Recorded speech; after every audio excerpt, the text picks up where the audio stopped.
சிவகுடிலம் சித்தேஸ்வரம் சாஸ்வதம் திருச்சிற்றம்பலம்.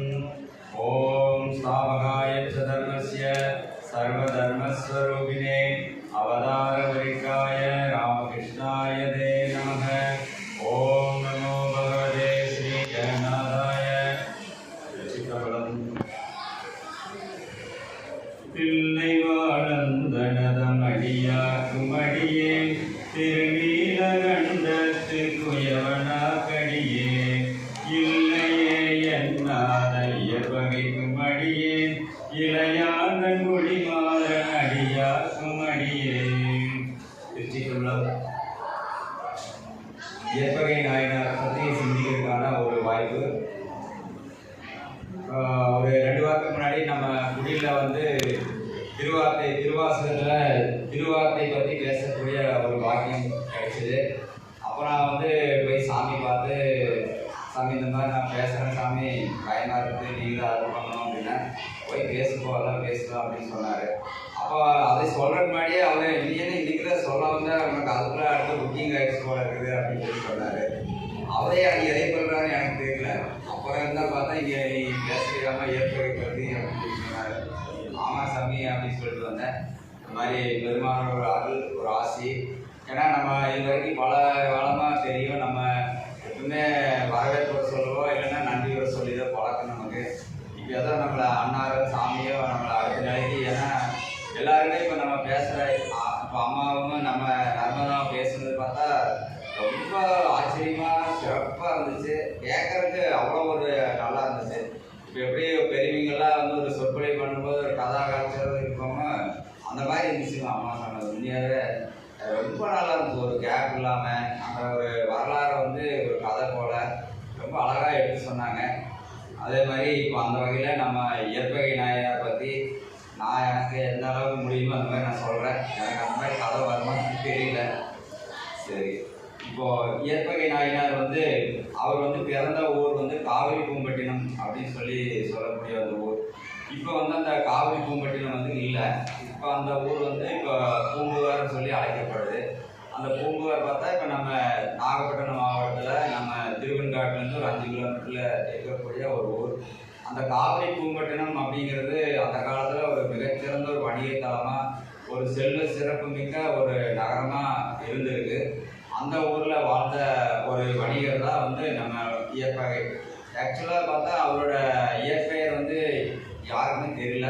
வரலாற்று குறிப்பிலையுமே வந்து அவரோட பேர் வந்து அவரோட இயற்பெயர் இன்னும் தெரியல. அவரோட வரலாற்றுக்கு பின்னாடி வந்த செய்திகளை வச்சு தான் அவர் வந்து ஒரு இயற்பகைன்னே சொல்கிறாங்களே தவிர அவரோட இயற்பெயர் வந்து என்னன்னு தெரியல. அதே மாதிரி அவரோட அப்பா அம்மா வரலாறு அதை பற்றியும் அதிகமான வரலாறு செய்தி இது இல்லை. அந்தபடி அந்த பூம்புகாரில் வாழ்ந்த பெரியவர் தான், அடியவர் தான் நம்மளுடைய இயற்பகை நாயனார். அவர் பார்த்தோம் அப்படின்னா அந்த பேர் தான், அந்த ஊர் பேரே வந்து புகார் அப்படின்னு சொன்னாலே என்ன சொல்லுவாங்க அப்படின்னா, அந்த ஊரில் இருக்கிறவங்க வந்து யாருமே எந்த தேவைக்காகவுமே ஒரு வெளியூரை சார்ந்திருக்க வேண்டிய ஒரு அவசியம் இல்லாமல் ஒரு இருந்த ஊர். இப்போ மெட்ராஸில் இருக்கிறாங்க அப்படின்னு சொன்னால், இப்போ அவங்க மெட்ராஸில் இருக்கிறவங்க எதையாவது வாங்குறதுக்கு இப்போ கோயம்புத்தூருக்கோ அல்லது மதுரைக்கோ போக வேண்டிய அவசியம் இல்லை. ஏன் அப்படின்னா மெட்ராஸில் என்ன வேணாலும் கிடைக்கும், அங்கே இல்லாததே இல்லை. அப்போ அந்த மாதிரி ஒரு ஊர் பேர் தான் புகார் அப்படின்னு சொல்லுவாங்க. அப்போ அந்த பூம்புகாருமே வந்து அந்த மாதிரி ஒரு செல்வ செழிப்பில் எல்லா தேவைகளும் அந்த ஊர்லேயே கிடைக்கிற மாதிரியான ஒரு ஊர் பேர் தான் அந்த பூம்புகார். அந்த ஊரில் ஒரு பிறந்து வளர்ந்தவர் தான் நம்முடைய இயற்பகை நாயனார்.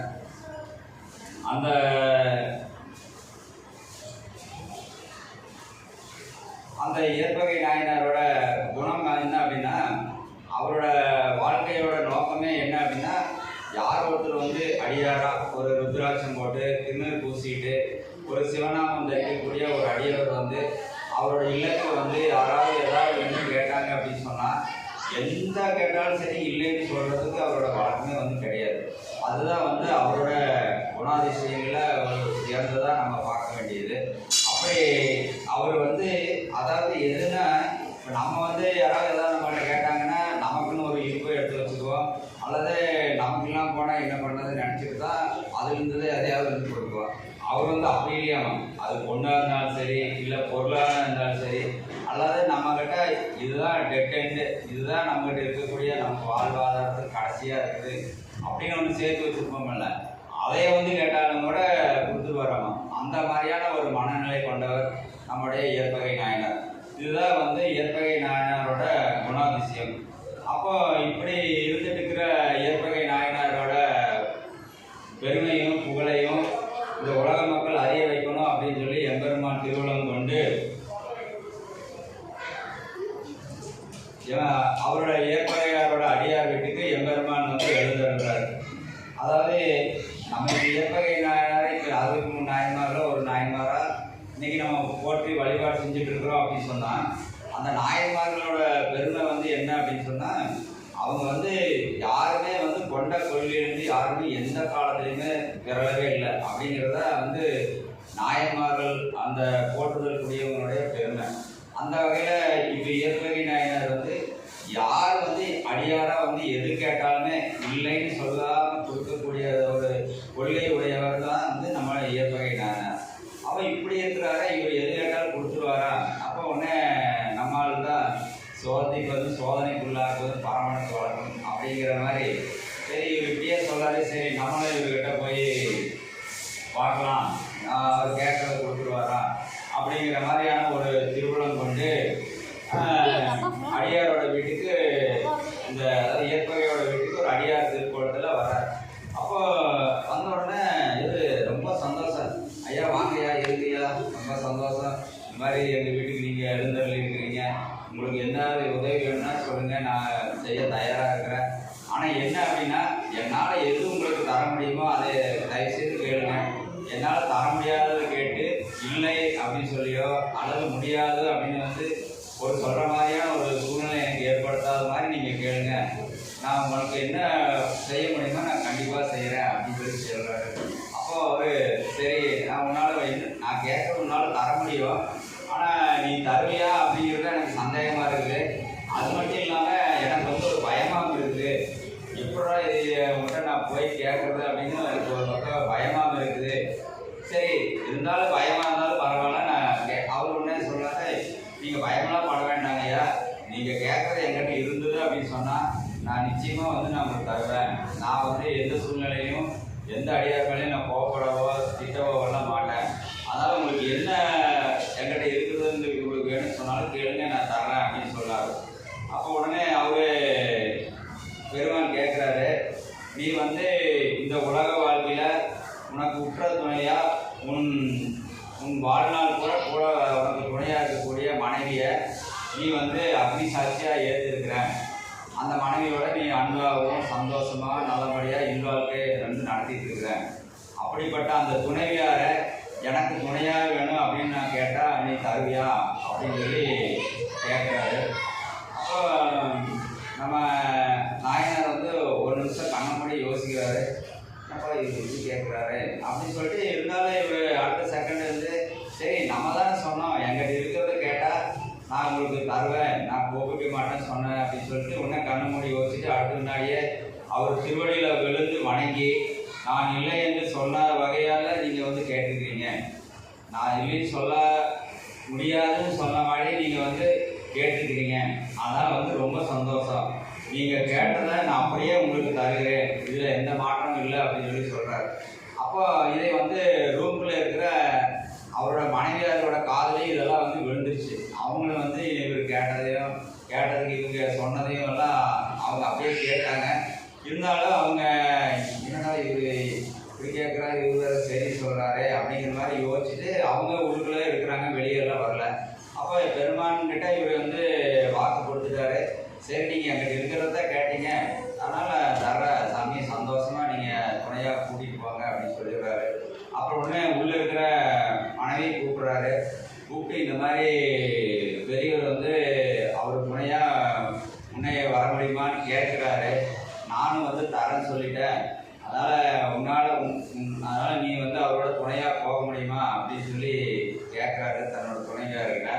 அப்போ அந்த துணையர் வந்து சொல்கிறாங்க, அவர் என்ன சொல்கிறேன்னா, சற்று தயக்கம் யோசனை வருகிறது, கணவன் என்ன சொன்னாலும் அதற்கு எதிர்வார்த்தை பேசாதவளே உத்தமமான மனைவி. கணவன் என்ன சொன்னாலும் அதற்கு எதிர்வார்த்தை பேசாமல்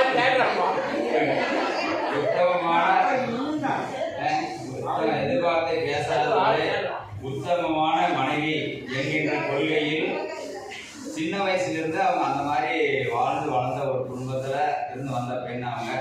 அதனால் சாமி நீங்கள் சொன்னீங்க அப்படின்னு சொன்னால் நான் வந்து அவரோட துணையாக போக தயார் அப்படின்னு சொல்லி அவங்க சொல்கிறாங்க. அப்போ உடனே சாமி நீங்கள் சொன்னதை நான் ஏற்றுக்கிறேன், நான் இவருக்கு துணையாக செல்கிறேன் என்று சொல்லிவிட்டு சாமியின் பின் சென்று நிற்கிறாங்க அம்மா. அப்புறம் அடியாருக்கு வந்து ரொம்ப சந்தோஷம். அதாவது அடியாருக்கு சந்தோஷம், இவரு நம்ம ஏற்பகைக்கு சந்தோஷம். நம்ம இன்னைக்கு எப்படி ஒரு அடியாருக்கு நம்மளால் முடியாமல் போயிருமோ நினச்சோமோ அந்த மாதிரி இல்லாமல் அவர் கேட்டதை நம்மளால் இன்னைக்கு செய்யக்கூடிய ஒரு பாக்கியம் கிடைச்சிது அப்படிங்கிறதுல இவரு ஒரு சந்தோஷம். அப்போது இப்போ இவர் சரின்னு கேட்டார், இவரு கொடுத்துட்டாரு. அம்மாவும் போய் பின்னாடி நின்றாங்க.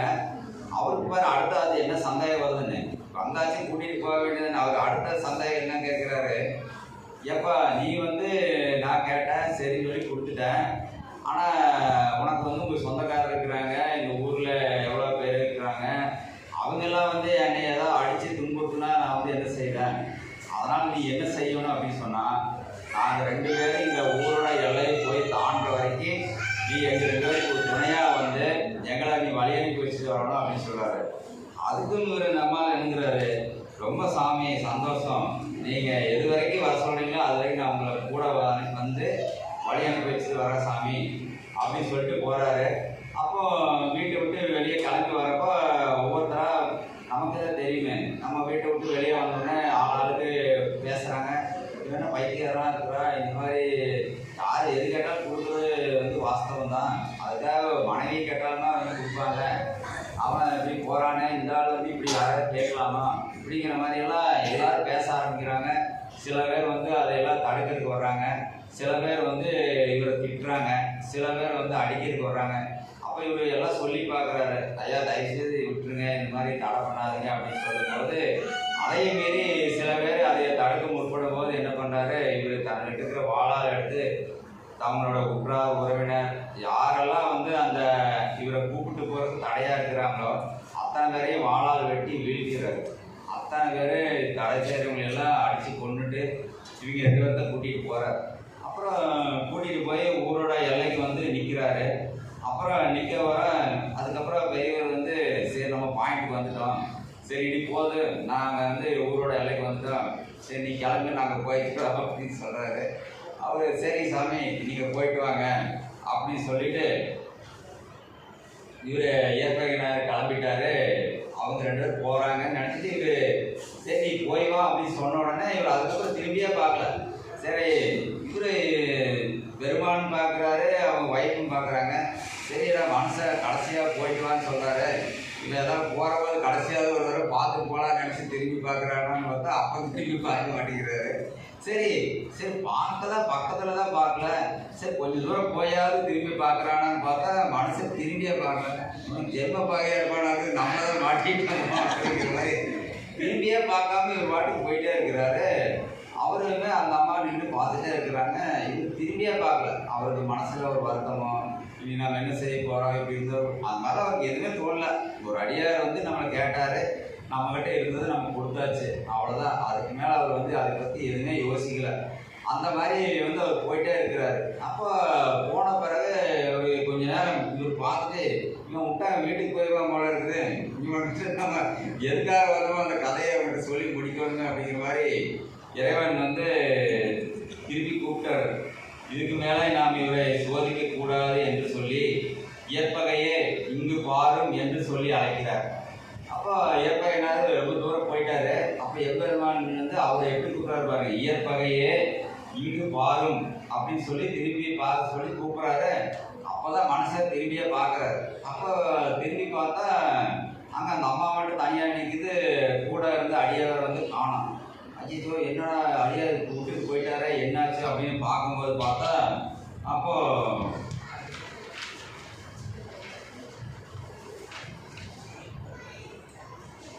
விண்ணிடை நின்ற வெள்ளை விடையவர் அடியார் தம்மை எண்ணிய உலகு தன்னில் இப்படி நம்பால் அன்பு பண்ணிய பரிவு கண்டு மகிழ்ந்தனம் பழுதிலாதாய் நன்னிய மனைவியோடு நம்முடன் போதுக என்று. அதாவது வெள்ளை விடமேல் ஏறிந்தள்ளிய இறைவர் தம் அடியாராகிய நண்பரை நோக்கி, எண்ணிய உலகிலே இவ்வாறு நன்முறையில் அன்பு செலுத்திய நின் நண்பினை கண்டு மகிழ்ந்தோம். குற்றமற்றவனே, இல்லாளோடு சேர்ந்து நம்மிடம் வருவாயாக என்று அருளினார். அதாவது அப்படி விடை மேலே இருந்து அவருக்கு காட்சி கொடுத்து நம்மளுடைய ஏற்பகை நாயனாரையும் அவங்களோட மனைவியாரையும் திருக்காட்சி கொண்டு ஆட்கொண்டது மட்டும் இல்லாமல், இவர் வரும்போது யாரெல்லாம் இவருக்கு தடை பண்ணாங்களோ, இவர் யாரெல்லாம் இவர் கையால் அடி வாங்கினாங்களோ, யாரெல்லாம் அடிபட்டு செத்தாங்களோ அவங்களுக்கு எல்லாரையும் பிறப்பித்து அவங்களுக்கு எல்லாருக்கும் இந்த திருக்காட்சி கொடுத்து அவங்களுக்கு ஒரு நற்கதி கொடுத்தாங்க அப்படிங்கிறது தான் வந்து இந்த வரலாறு. அந்த வகையில்